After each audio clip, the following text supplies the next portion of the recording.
Welcome back to History, 4th grade. We just got finished reading pages 98 and 99 about reform movements. Movements or plans, groups of people that wanted to change things.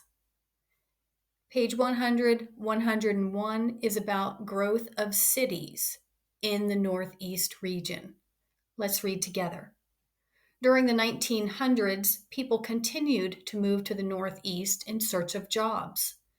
Many cities, such as New York, Boston, Pittsburgh, and Hartford, Connecticut, saw their populations grow. Can you see the picture from Pittsburgh? How cool is that? How many of you have been to one of the inclines down near the point? Let's keep reading. The growth in city populations raised some important questions. Where would all the people work? How would they get to work? Where was the land to build places for people to live? City leaders had to find the answers to these questions in order for their cities to thrive. Thrive means to do well, that you continue to grow. Thrive. Skyscrapers. Land was scarce. That means there wasn't much of it in the big cities. You think about Pittsburgh, how hilly and mountainous it is. Land was scarce in the big cities. The only way to get more space was to build upward. As technology improved, buildings got taller. The invention of the elevator was a major factor in the history of skyscrapers. Buildings could be taller than 4 or 5 stories. The use of lighter steel instead of heavy iron also helped skyscrapers go even higher. Today, people work, live, and shop in the modern skyscrapers of the Northeast. So that answered the question about where people were going to live or work. And because there was little flat land, we could build up instead of spreading out, maybe. So that's skyscrapers. Let's read about public transportation. How would all these people move around, get around? In the 1900s, cars were invented, but many people in the big cities did not have one. Cars were expensive, and people often lived close to where they worked. As cities grew and spread out, jobs spread out too. People needed a way to get to work quickly.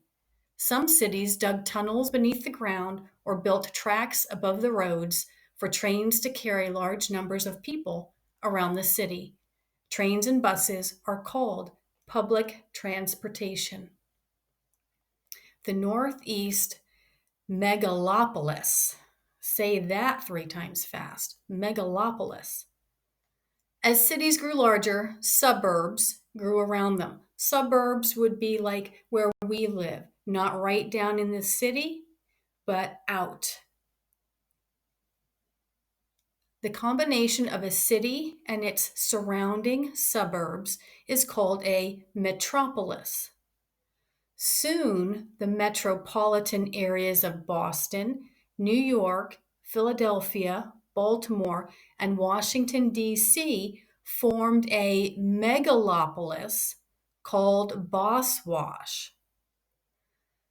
So, a metropolis would be like the city of Pittsburgh and the area around it, like Ross Township, the North Hills, maybe up into Cranberry, all the way around the city is the suburbs.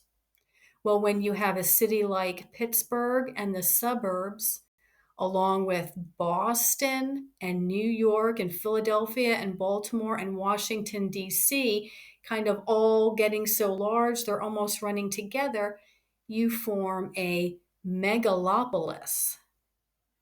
A megalopolis is a populated area centered on several large cities. These 5 cities are all connected by high-speed trains. People can now travel between these cities for work or pleasure in a matter of hours. Let's look at the map. All right, and here's the key. And it shows the orange is the megalopolis, and the red is the metropolis, the cities by themselves. Let's look at the stop and check. Name 3 problems that occurred as cities grew larger. Now, you're not going to be able to discuss ways that cities solve these problems. So think about the 3 problems from the reading that occurred as cities grew. See if you can come up with 3 problems. And then it goes on to ask, what new problems do you think large or growing cities might have? Today, what do you think might be a problem for large cities? All right, and then you'll read this in the directions for today. I want you to explain why this megalopolis is called Boss Wash and what is the difference between a metropolis and a megalopolis. That concludes our history class for today, boys and girls. See you next time.